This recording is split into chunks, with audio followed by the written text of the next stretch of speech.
I'm a pound. What up? See if this goes through this time. It's been giving me some problems last few times I tried to hit record. So we're gonna test it out and see what it do anyway. You know how I am.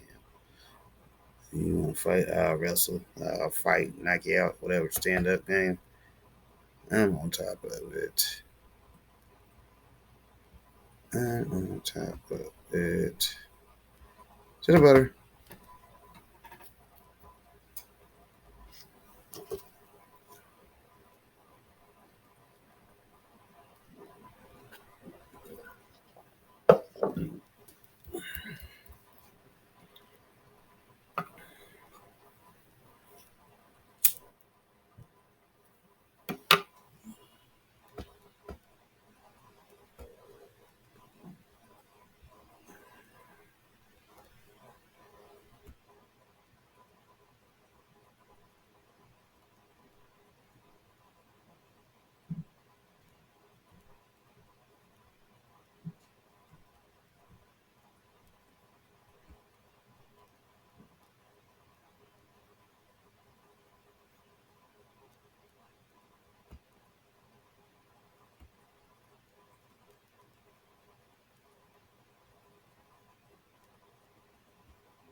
But then they just sell special guest. I got a guest, a lawyer here in Seattle who fits the bill of how to make 100K in the buzz. What up, Daniel? Hey, Mickey, happy to be here. Good man. I'm gonna screw this up, but I'm just gonna push this button just so I can highlight. I'll be right back. You introduce yourself and talk about what you do. Wait, wrong button. See, you get what you pay for here, buddy. Look at it. I am the more. This is more. Wait, I got it. Go ahead. All right, I think Mickey wants me to introduce myself, so Yeah, I about will, that, brother. I will do that. Yeah, awesome, cool. All right, so my name is Daniel Short, and I am an attorney with Greenlight Law Group. I'm based here in Seattle. I work with almost my entire career has been focused on the cannabis industry. So I graduated law school in 2016, and while I was in law school, I established a cannabis law and policy project at the University of Washington. Did some work with the LCB, and then joined a firm, Harris Bricken, right out of law school. Began directly working with marijuana businesses. Then, as time progressed, I started working with some hemp businesses as well. Last year, or rather actually 2 years ago, now that we're in 2022, I came over to Greenlight Law Group, and I have just continued to work in this industry. I'm a regulatory guy. I'm a corporate guy. I'm not a litigator, but I just like to help businesses succeed in this very challenging industry. Well, yeah. And so before your DMs blow up, like, hey, I just got arrested. Can you help me out? Can you explain what kind of lawyer you are? Because I mean, this happens to Tom all the time. You know, in the 10 years I've known him, so many people reached out and said, "Hey, can you help me out?" It's more like I know a guy. Well, yeah, I mean that's if you're reaching out for counsel in any criminal charges, I will give you recommendations, but I am not your person. I am a traditional business lawyer in a non-traditional field. I think that's really the best way to put it. So you know, back in the day when the LCB, the Washington State Liquor and Cannabis Board, was more aggressive, a lot of my work focused on administrative hearings, compliance. There's still a good component of that. My clients come to me with regulatory issues, and on the hemp side, I do a lot of work kind of focused on FDA and the various state level requirements for CBD products and the emerging Delta 8 world. Although I don't work with many Delta 8 clients, but I do advise on issues related to it. So if somebody's looking to enter that field, and then I just do the standard kind of boring stuff that's really important, but not as fun to talk about in podcasts. I'm talking about company formation, big mergers and acquisitions, sales, things like that. And then and I also do stuff that's just kind of it's just kind of I have kind of a grab bag of skills because my legal career has been shaped by the cannabis industry. So, like for example, I write a lot of website terms. I mean, that may not be the most exciting thing, but if you're selling a hemp product across state lines, you're going Oh man, man, you froze up. Okay. Oh boy. to want some protections in it. We're lagging a little. But sorry about it. I froze. I It's hope all I good. didn't look too silly there. No, you know what? But anyway, I was Glitches happen all the yeah, I time, was bro. saying website terms, disclaims, things like that. Yeah. Yeah, I'm just gonna really try to focus on not looking crazy, so I don't go like. No, you're good, dude. You know, as a matter of fact, I gotta keep this button right here. I got this button right here.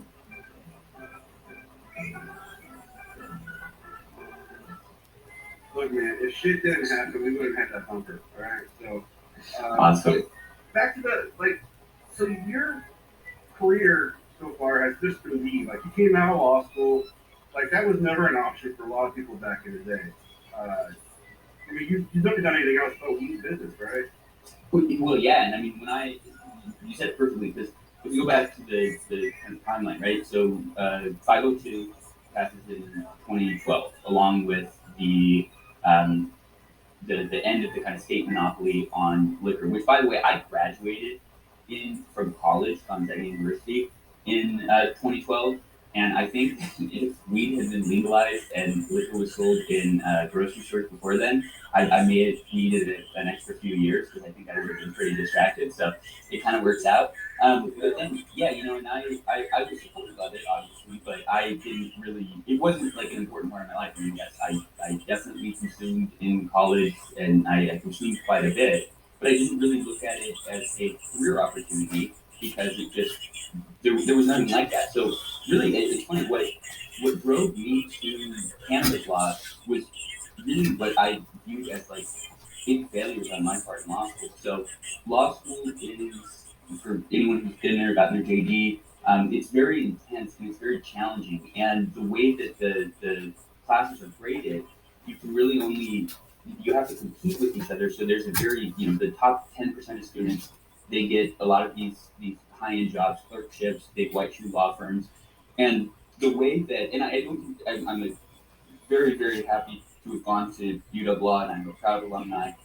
Excuse me. But I will say that there's this idea in law school, I think, that gets driven into you in your first year, where you look at really the only options that's coming if you're in the top percent of your class.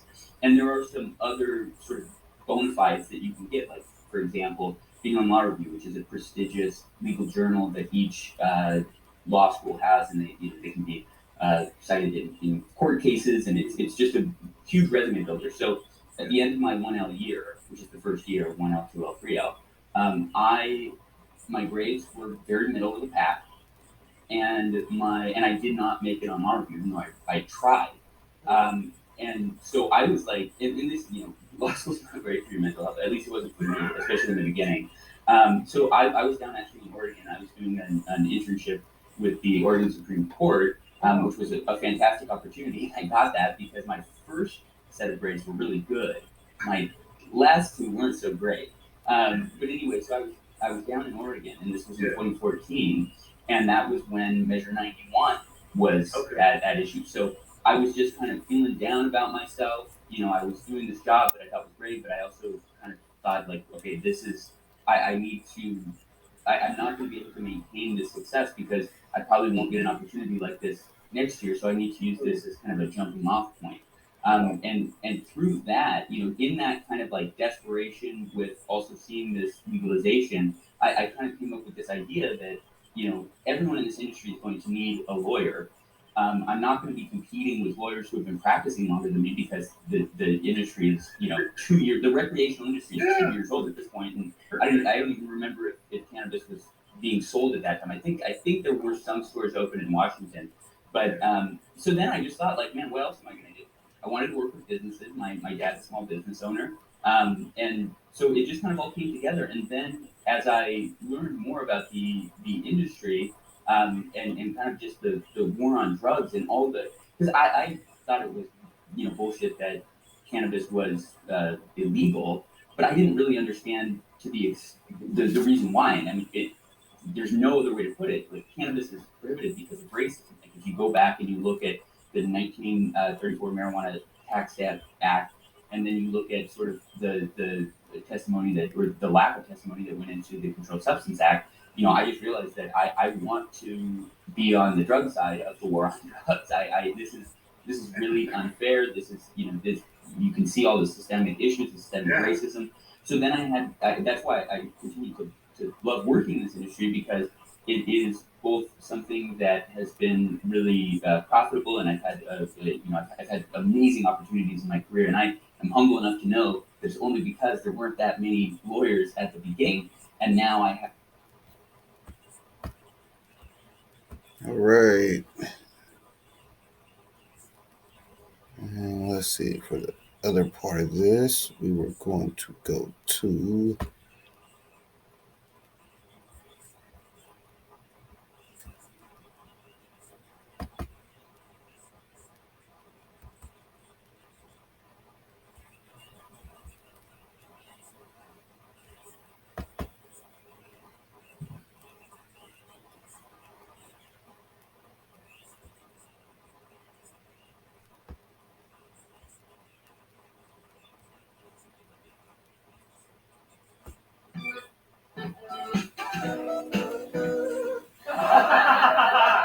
Seriously, weed, if it wasn't for you, I'd never learn how many desserts I could fit into one bowl.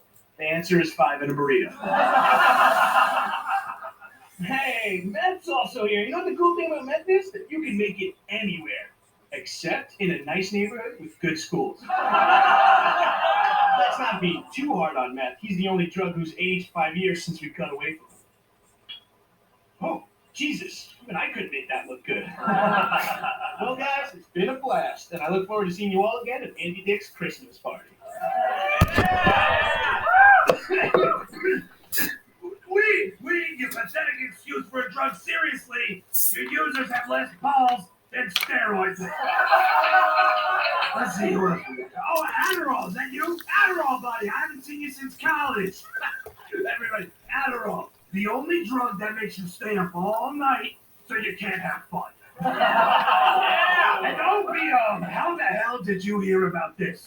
Telegram? And look, Shrooms is here. Kind of. Hey, Ecstasy, give him a poke. Make sure he's still alive. Oh, got a full body cavity search. Jesus. My God, somebody toss that kid a glow stick or something. Seriously, I don't know what we'd do without you. Besides, move out of our parents' basement. Next time, don't call it a flashback. Straight from the pocket of your uncle's denim jacket, it's LSD. The funny thing about weed is there's always a giant spider demon standing 3 feet behind him. This next joke is just for the spiders under my skin. Oh, all right. Okay, moving on. Next up, he might not be the most popular drug here tonight, but he has the best celebrity endorsements. Give it up for cocaine. Hey, yeah, I'm here. Just had to use the bathroom real quick. Coyote came all the way from Mexico to be here. He said the trip was really uncomfortable because he had a condom full of meat stuffed up his ass. Pow! Weed, you make Tim and Eric funny. Frozen pizza tastes good, and fish sound like music. Is there anything you can't do besides get a job? Weed, you may have a TV show, and Meth, you may have a good TV show, but I had a whole decade. She don't lie. She don't lie. Me, Derek Clapton. Cocaine, one hell of a drug. Hey, what's up, everybody? It's me, Heroin. When did you get out of jail? Weed's here. Weed's so great, I bet he'd lend me $500. Meth's here. Meth's so great, I bet he'd lend me $500. Are you ready to wire? Everybody freeze! I didn't do anything wrong. Look, everyone here is over 21, except for Whippets. But he had a really good freak. Shut up. You, Tobacco, and Ambient can leave. Oh, thank God. Now, as for the rest of you, you're all going away for a long, long.